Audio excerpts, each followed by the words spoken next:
is Deborah Kitko, Genealogy Librarian with the Wayne County Public Library. For the last few weeks, we've been taking a look at some of the cemetery records we have in our department and just having a general discussion about these cemetery records. So this is going to be the final segment of this series. And in previous segments, I have talked a little bit about the genealogical section of the Wayne County Historical Society. I've talked about the Wayne County Genealogical Society and their involvement in compiling some tombstone inscriptions. I've talked a little bit about the library and our involvement with it. There's and some other organizations that's been involved with these various projects as partnerships and stuff. The other group I want to mention that's very important would be the Daughters of the American Revolution. Now they have a special interest in trying to document the American Revolutionary soldiers that may be buried here in Wayne County. And they have done several publications in the past to help out with this. So I want to talk a little bit about those buried that have some type of military record. This is a book. This is called the Wayne County Cemetery Records. And this book was done many years ago. And its description, it says, it's a partial list of males buried in Wayne County, containing names of males whose ages make them eligible for service in the Revolutionary War, the War of 1812, the Mexican War. Names of females and minor children are included for the purpose of aiding and identifying a family. And this was compiled by the Worcester Wayne chapter of the DAR, which is still in existence. And I believe they're going to be working on another project to update some of these sources as well. So stay tuned to that information. Now, keep in mind, this is not a listing of those that they know for sure were in the military. This is just a listing of those based on what records they have, who may have been eligible to serve in one of those few wars, whether it's the American Revolution, War of 1812, the Mexican War. So this one is there is an index in the front here of each section. And it's divided a little bit by township, but this book has quite a bit of wear and tear, so you can't see a lot of the tabs here anymore. But here's Baughman Township, and you'll notice this is done like on the onion sheet paper, and this is all typewritten. That gives you a clue in terms of the age of this book. But here is, like, for example, the St. Michael's Lutheran Church, Lower Church in Baughman Township in the southeast Marshallville. So they're given the individual's name, when they died, and how old they were, if this was, if that information was known.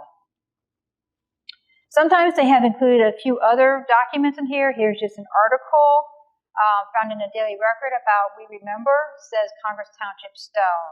So this is Wiley Miller, 86, a Spanish-American war veteran, got the government to provide a marker for the grave of a Revolutionary War soldier buried in Congress Township. So you do find a few little pieces of information this way. Here's some of the Shreve Cemetery. And once again, this is not a complete list. This is just those that they deem may have been eligible for military service. Another book that they have put together, this is a partial record of the soldiers buried in Wayne County from the American Revolutionary War, War of 1812, the Mexican War.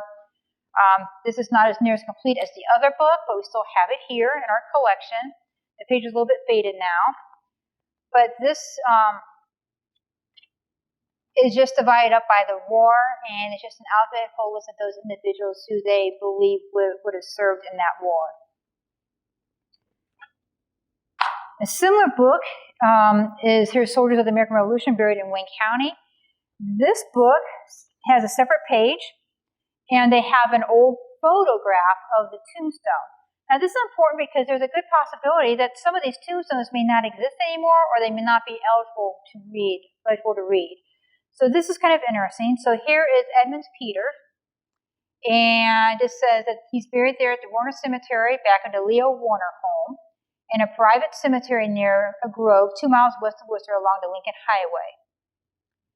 And GM, which means a grave marker, a square 3-tiered granite monument, and Worcester Wayne DAR marker. So there's a little marker that indicates that they have both recognized this individual.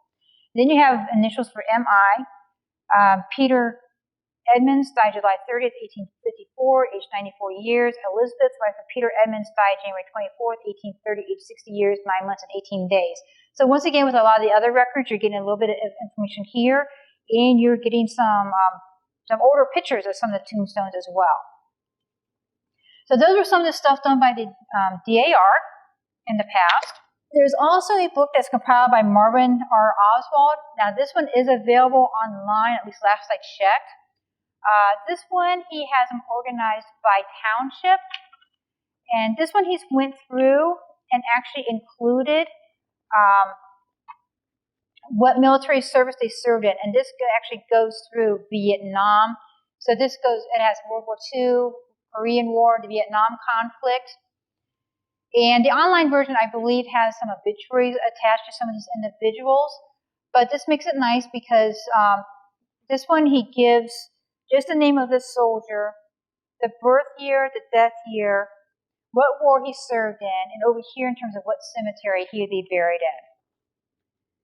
So here's several Crown Hill Cemetery. This back here I was at was Worcester Cemetery, Congress Cemetery. This is a nice little guide if you're looking for veterans who are buried here in Wayne County. This may be a source for you to look either at in person or check it out through on the website. The final project I want to talk about is a WPA project that was done in the 1930s. This is where WPA workers would go out to cemeteries or through other resources and actually make a grave registration card for those individuals that may have been, that were buried here in Wayne County, and what war they served in and what unit they would have served in and any other type of notes for that. Now, they did not actually source a lot of their stuff, and we have discovered some errors in here. We have discovered that they've gotten 2 individuals with the same name mixed up. So you do have to use some caution when using this, but it is still a terrific resource. It goes a little bit more in detail than the Oswald in Memoriam book does.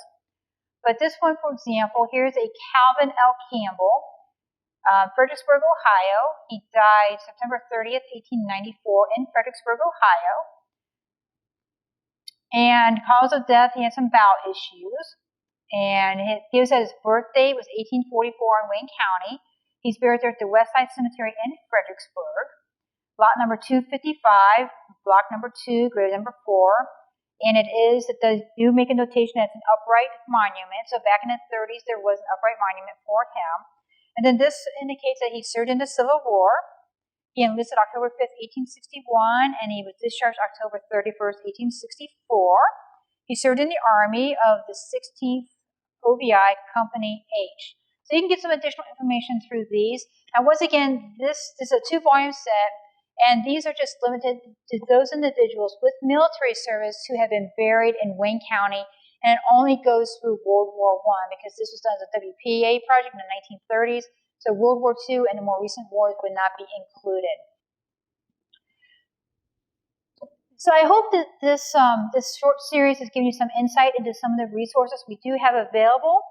Once again, there's a lot of resources available on the internet you may want to look at too. Find a Grave, which is findagrave.org. You can do Billions Grave. There's also something fairly newer that's called Ohio Graves. Also, a lot of the societies years ago would have put out some tombstone inscriptions and some burial information on their various websites. So you may find some stuff through the US GenWeb Project or like Roots Web.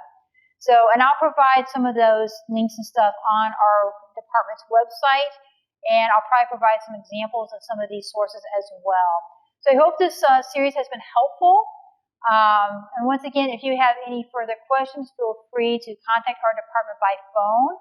330-262-0916, or by email, which is genealogy, genealogy @wcpl.info.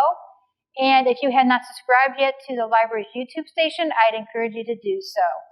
There's a lot of good information on there, and right now we're actually doing a lot more programming virtually so we can bring our information and our knowledge to you. So hopefully this helps. Feel free to contact us with any comments or questions, or if you have any other ideas you'd like for us to do as a virtual program, feel free to let us know. So happy hunting, and hopefully you get a chance to visit some of these cemeteries of your ancestors. Thank you.